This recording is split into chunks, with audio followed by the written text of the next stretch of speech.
ಆತ್ಮೀಯ ಬಂಧುಗಳೇ, ಮಹಾಭಾರತ ವಿರಾಟ ಪರ್ವ. ಇದರಿಂದ ಕೀಚಕ ಮತ್ತು ಅವನ ಸೋದರರ ವಧೆ ಮತ್ತೆ ಸೈರೇಂದ್ರಿಗೆ ರಾಜನ ಸಂದೇಶ, ಈ ವಿಷಯದ ಬಗ್ಗೆ ನಾವು ತಿಳ್ಕೊಳ್ತಾ ಇದ್ವಿ. ದ್ರೌಪದಿ ನಾಟ್ಯ ಶಾಲೆಗೆ ಬಾ, ಅಲ್ಲಿ ನಾವಿಬ್ರು ಮೀಟ್ ಆಗೋಣ ಅಂತ ಹೇಳಿರ್ತಾರಲ್ಲ, ಆ ಜಾಗಕ್ಕೆ ಭೀಮಸೇನ ಮೊದಲೇ ಬಂದಿರ್ತಾನೆ. ಕೀಚಕ ತುಂಬಾ ಸಂತೋಷದಿಂದ ದ್ರೌಪದಿ ನನ್ನನ್ನು ಕರೆದು ಬಿಟ್ಟಿದ್ದಾಳೆ, ನಾವಿಬ್ರು ಇವತ್ತು ಒಂದಾಗ್ತೀವಿ ಅನ್ನೋ ಖುಷಿಲಿ ಬರ್ತಾನೆ.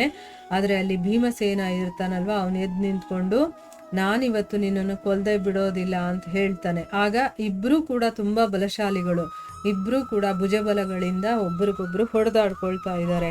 ಈಗ ಮುಂದುವರೆದು ಏನಾಗುತ್ತೆ ಅಂತ ನೋಡೋಣ. ಈ ಸಮಯದಲ್ಲಿ ಸ್ಪರ್ಧೆಯ ಕಾರಣ ಅವರು ಇನ್ನೂ ಉನ್ಮತ್ತರಾಗಿ, ಅರ್ಧರಾತ್ರಿಯ ಸಮಯ ಆಗಿರುತ್ತೆ. ಆ ನಿರ್ಜನವಾದಂಥ ನಾಟ್ಯ ಶಾಲೆಯಲ್ಲಿ ಒಬ್ರಿಗೊಬ್ರು ಗುದ್ದಾಡಿಕೊಳ್ಳೋದಕ್ಕೆ ಪ್ರಾರಂಭ ಮಾಡ್ತಾರೆ. ಅವರು ಕೋಪದಿಂದ ತುಂಬಿ ಇವನ ಮೇಲೆ ಅವನು ಕೋಪ, ಅವನ ಮೇಲೆ ಇವನು ಕೋಪ, ಭೀಷಣವಾದಂತಹ ಗರ್ಜನೆಯನ್ನ ಮಾಡ್ತಾ ಇದ್ರು. ಇದರಿಂದ ಏನಾಯ್ತು, ಆ ಒಂದು ಭವನದಲ್ಲಿ ಮತ್ತೆ ಮತ್ತೆ ಅದು ಪ್ರತಿಧ್ವನಿಸ್ತಾ ಇತ್ತು. ಈಗ ಮೊದಲೇ ಅವರು ತುಂಬಾ ಉನ್ಮತ್ತರಾಗಿರುವಂಥವ್ರು, ಯುದ್ಧ ಮಾಡ್ಬೇಕಾದ್ರೆ ಇನ್ನು ಜೋರಾಗಿ ಕಿರ್ಚಾಡ್ತಾರೆ. ಆ ಭವನ ಎಲ್ಲ ಖಾಲಿ ಇದ್ದಿದ್ರಿಂದ ಅದು ಪ್ರತಿಧ್ವನಿ ಬರ್ತಾ ಇತ್ತು.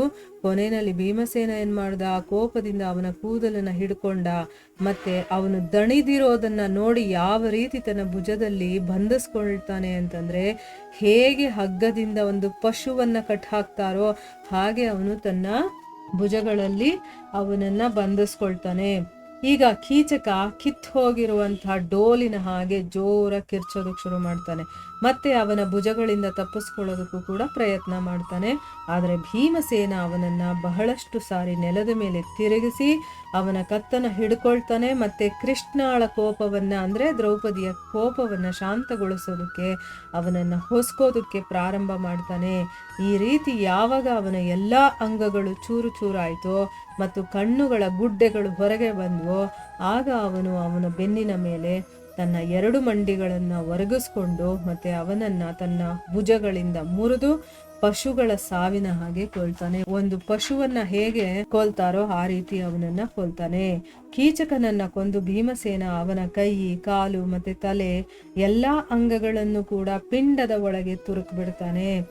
ಈ ರೀತಿ ಅವನ ಎಲ್ಲಾ ಅಂಗಗಳನ್ನ ಕಿತ್ತು ಅವನನ್ನ ಮಾಂಸದ ಮುದ್ದೆಯನ್ನಾಗಿ ಮಾಡಿ ಮತ್ತೆ ದ್ರೌಪದಿಗೆ ತಂದು ತೋರಿಸ್ತಾ ಹೇಳ್ತಾನೆ, ಪಾಂಚಾಲಿ ಸ್ವಲ್ಪ ಇಲ್ಲಿ ಬಂದು ನೋಡು, ಈ ಕಿವಿಯ ಹುಳುವಿನ ಗತಿಯನ್ನ ನಾನು ಏನು ಮಾಡಿದ್ದೀನಿ ಅಂತನ್ಬಿಟ್ಟು ಈ ರೀತಿ ಹೇಳಿ ಅವನು ದುರಾತ್ಮ ಕೀಚಕನ ಪಿಂಡವನ್ನ ಕಾಲಿನಿಂದ ಒದಿತಾನೆ. ಮತ್ತೆ ದ್ರೌಪದಿಗೆ ಹೇಳ್ತಾನೆ, ಯಾರಾದ್ರೂ ನಿನ್ನ ಮೇಲೆ ಕುದೃಷ್ಟಿ ಹಾಕಿದ್ರೆ ಸಾಕು, ಅವನು ಸತ್ತೇ ಸಾಯ್ತಾನೆ, ಮತ್ತು ಅವನಿಗೆ ಇದೇ ಗತಿ ಆಗತ್ತೆ ಅಂತನ್ಬಿಟ್ಟು ಹೇಳ್ತಾನೆ. ಕೃಷ್ಣಾಳ ಪ್ರಸನ್ನತೆಗೋಸ್ಕರ ಅವನು ಈ ದುಷ್ಕರವಾದಂತಹ ಕರ್ಮವನ್ನು ಮಾಡ್ತಾನೆ. ಆಮೇಲೆ ಯಾವಾಗ ಅವನ ಕೋಪ ತಣ್ಣಗಾಯಿತು, ಆಗ ದ್ರೌಪದಿಯನ್ನ ಕೇಳಿ ಅವನು ಪಾಕಶಾಲೆಗೆ ಹೊರಟೋಗ್ತಾನೆ. ಅಂದ್ರೆ ತಾನು ಅಡಿಗೆ ಮಾಡುವಂತ ಜಾಗದಲ್ಲಿ ಇರ್ಬೇಕಾಗಿರುವಂಥವನಲ್ವಾ, ಅಲ್ಲಿಗೆ ವಾಪಸ್ ಹೊರಟೋಗ್ತಾನೆ. ಕೀಚಕನ ವಧೆ ಮಾಡಿಸಿದ ಮೇಲೆ ದ್ರೌಪದಿಗೆ ತುಂಬಾ ಸಂತೋಷ ಆಗುತ್ತೆ. ಅವಳ ಸಂತಾಪವೆಲ್ಲ ಶಾಂತವಾಗ್ಬಿಡತ್ತೆ. ಆಮೇಲೆ ಅವಳು ನೃತ್ಯ ಶಾಲೆಯನ್ನ ನೋಡ್ಕೊಳ್ಳೋರಿಗೆ ಹೇಳ್ತಾಳೆ, ನೋಡಿ ಇಲ್ಲಿ ಕೀಚಕ ಬಿದ್ದಿದ್ದಾನೆ, ನನ್ನ ಪತಿಯರಾದ ಗಂಧರ್ವರು ಅವನಿಗೆ ಈ ರೀತಿ ಮಾಡಿದ್ದಾರೆ, ನೀವು ಅಲ್ಲಿ ಹೋಗಿ ನೋಡಿ ಅಂತನ್ಬಿಟ್ಟು ದ್ರೌಪದಿ ಹೇಳ್ತಾಳೆ. ದ್ರೌಪದಿಯ ಈ ಮಾತನ್ನ ಕೇಳಿ ನಾಟ್ಯ ಶಾಲೆಯ ಸಹಸ್ರಾರು ಚೌಕಿದಾರರು ಪಂಜುಗಳನ್ನ ಹಿಡ್ಕೊಂಡು ಅಲ್ಲಿಗೆ ಬರ್ತಾರೆ. ಆಮೇಲೆ ಅವರು ಅವನನ್ನ ರಕ್ತದಿಂದ ತುಂಬಿ ಮತ್ತೆ ಪ್ರಾಣಹೀನನಾಗಿ ಅವ್ಯವಸ್ಥೆಯಲ್ಲಿ ಭೂಮಿ ಮೇಲೆ ಬಿದ್ದಿರೋದನ್ನ ನೋಡ್ತಾರೆ. ಅವರೆಲ್ಲರೂ ಕೂಡ ಅವನನ್ನ ಕೈಕಾಲುಗಳು ಇಲ್ಲದೆ ಇರೋದನ್ನ ನೋಡಿ ಅವರೆಲ್ಲರಿಗೂ ಕೂಡ ಬಹಳ ವ್ಯಥೆ ಆಗುತ್ತೆ.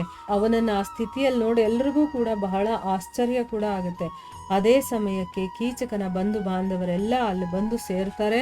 ಮತ್ತೆ ಅವನನ್ನ 4 ಕಡೆಗಳಿಂದ ಸುತ್ತುವರೆದು ವಿಲಾಪಿಸೋದಕ್ಕೆ ಶುರು ಆಗ್ತಾರೆ. ಅಂದ್ರೆ ಅಳೋದಕ್ಕೆ ಶುರು ಮಾಡ್ತಾರೆ ಜೋರಾಗಿ. ಅವನ ಬಗ್ಗೆ ಹೇಳ್ಕೊಂಡು ಅವನ ಈ ದುರ್ಗತಿಯನ್ನ ನೋಡಿ ಎಲ್ಲರ ರೋಮಗಳು ಕೂಡ ಎದ್ದು ನಿಂತ್ಕೊಳ್ಳುತ್ತೆ. ಅವನ ಎಲ್ಲಾ ಅವಯವಗಳು ಶರೀರದ ಒಳಗಡೆ ಸೇರ್ಕೊಂಡಿರುವ ಕಾರಣ ಅವನು ನೆಲದ ಮೇಲೆ ತೆಗೆದಿಟ್ಟಿದ್ದಂತ ಒಂದು ಆಮೆ ಹಾಗೆ ಕಾಣಿಸ್ತಾ ಇದ್ದ. ಅಂದ್ರೆ ಏನು, ಅವನ ಎಲ್ಲ ಪಾರ್ಟ್ಗಳನ್ನು ಕೂಡ ಶರೀರದ ಒಳಗಡೆ ನುಗ್ಬಿಟ್ಟಿದ್ದಾನೆ, ಆ ರೀತಿ ಕೊಂದಿದ್ದಾನೆ ನೋಡಿ ಅವನು. ಅದು ನೋಡಿದ್ರೆ ಯಾವುದೋ ಒಂದು ಆಮೆ ಹೆಂಗ್ ಬಿದ್ದಿರುತ್ತೋ ಆ ರೀತಿ ಅವನು ಕಾಣಿಸ್ತಾ ಇದ್ದಾನೆ. ಆಮೇಲೆ ಅವನ ನೆಂಟರಿಷ್ಟರು ಅವನ ಅಂತ್ಯ ಸಂಸ್ಕಾರವನ್ನ ಮಾಡೋದಕ್ಕೆ ನಗರದಿಂದ ಹೊರಗೆ ತಗೊಂಡು ಹೋಗುವಂತ ತಯಾರಿಯನ್ನ ನಡೆಸ್ತಾರೆ. ಈಗ ಅಂತ್ಯ ಸಂಸ್ಕಾರ ಮಾಡ್ಬೇಕಲ್ಲ, ಅವನ ದೃಷ್ಟಿ ಶವದಿಂದ ಸ್ವಲ್ಪವೇ ದೂರದಲ್ಲಿ ಒಂದು ಕಂಬಕ್ವರೆಗೆ ನಿಂತಿದ್ದಂತಹ ದ್ರೌಪದಿಯ ಮೇಲೆ ಬೀಳುತ್ತೆ. ಯಾವಾಗ ಎಲ್ಲಾ ಜನರು ಸೇರ್ಕೊಳ್ತಾರೋ ಆಗ ಆ ಉಪಕೀಚಕರು ಅಂದ್ರೆ ಏನು, ಕೀಚಕನ ಸೋದರರು, ಅವ್ರು ಹೇಳ್ತಾರೆ ಈ ದುಷ್ಟಳನ್ನ ಕೊಂದು ಬಿಡಬೇಕು, ಇವಳ ಕಾರಣದಿಂದ ತಾನೇ ಕೀಚಕನ ಹತ್ಯೆ ಆಗಿರೋದು, ಅಥವಾ ಕೊಲ್ಲುವ ಅವಶ್ಯಕತೆ ಆದ್ರೂ ಏನಿದೆ, ಕಾಮಾಸಕ್ತನಾದ ಕೀಚಕನ ಜೊತೆನಲ್ಲೇ ಇವಳನ್ನು ಕೂಡ ಸುಟ್ಟು ಬಿಡಿ. ಈ ರೀತಿ ಮಾಡೋದ್ರಿಂದ ಸತ್ತ ಮೇಲೂ ಕೂಡ ಸೂತಪುತ್ರನ ಪ್ರಿಯವೇ ಆಗುತ್ತೆ, ಅಂದ್ರೆ ಅವನಿಗಿಷ್ಟ ಆಗುತ್ತೆ. ಯಾಕಂದ್ರೆ ಅವಳು ಅಂತಂದ್ರೆ ಅವನು ಇಷ್ಟಪಟ್ಟ, ಅದೇ ತಾನೇ ತಪ್ಪು ಮಾಡಿದ್ದವನು. ಸೊ ಇವಳನ್ನ ಇಷ್ಟಪಟ್ಟಿದ್ರಿಂದ ತಾನೇ ಈ ಗತಿ ಅವನಿಗೆ ಬಂದಿರೋದು. ಸೊ ಅದಕ್ಕೆ ಅವನ ಜೊತೆ ಇವಳನ್ನು ಸುಟ್ರೆ ಅವನಿಗೆ ತೃಪ್ತಿ ಆದ್ರೂ ಸಿಗುತ್ತೆ, ನನ್ನ ಜೊತೆನೆ ಇವಳು ಬಂದ್ಲು ಅಂತನ್ಬಿಟ್ಟು ಅಂತ ಅವರೆಲ್ಲ ಮಾತಾಡ್ಕೊಳ್ತಾರೆ.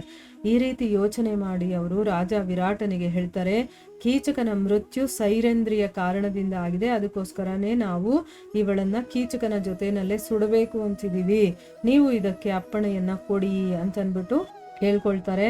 ರಾಜ ಸೂತಪುತ್ರರ ಪರಾಕ್ರಮದ ಕಡೆ ನೋಡಿ ಸೈರಂಧ್ರಿಯನ್ನ ಕೀಚಕನ ಜೊತೆ ಸುಡೋದಕ್ಕೆ ಸಮ್ಮತಿಯನ್ನ ಕೊಡ್ತಾನೆ. ನೋಡಿ ಅವನೆಂತ ರಾಜ ಅಂತನ್ಬಿಟ್ಟು.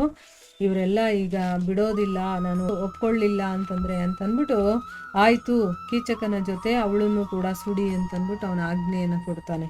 ಮುಂದುವರೆದು ಏನಾಗುತ್ತೆ ಅನ್ನೋದನ್ನ ಮುಂದಿನ ಭಾಗದಲ್ಲಿ ತಿಳ್ಕೊಳ್ಳೋಣ. ಹರೇ ಕೃಷ್ಣ.